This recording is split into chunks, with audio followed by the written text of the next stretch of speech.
Hi అండి, వాణి traditional లైఫ్కి స్వాగతం సుస్వాగతం అండి. ఈరోజు ఈవినింగ్ కజ్జికాయలను ప్రిపేర్ చేశానండి.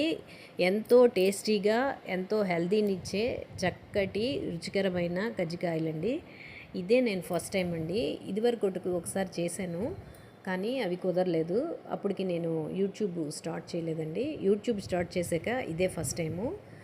ఈ కజ్జికాయలకి కావాల్సిన ఇంగ్రీడియంట్స్ ఏంటంటే, కొంచెం మైదాని ముందుగాను ప్రిపేర్ చేశాను, కలిపేసుకొని ఉంచేసాను, పక్కన పెట్టేశాను. స్టఫ్ కోసమేమో గోధుమ నూక, ఎండు కొబ్బరి, గుళ్ళపప్పు ఇవన్నిటిని మిక్సీ చేసేసి స్టఫ్ని ప్రిపేర్ చేశానండి.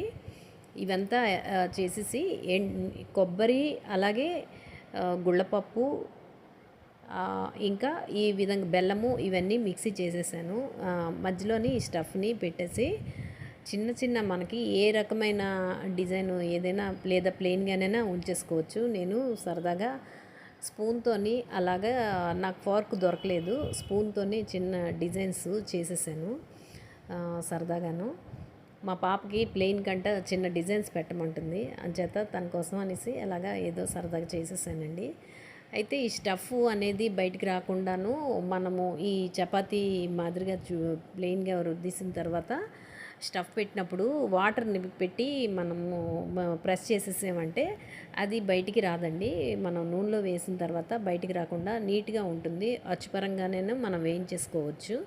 నేను ఇదివరకు చేసినప్పుడు నాకు అంత ఐడియా రాలేదు. స్టఫ్ అంతా బయటికి వచ్చేసింది, మొత్తం చాలా నూనె పీల్చేసుకొని పాడైపోయింది అంతాను.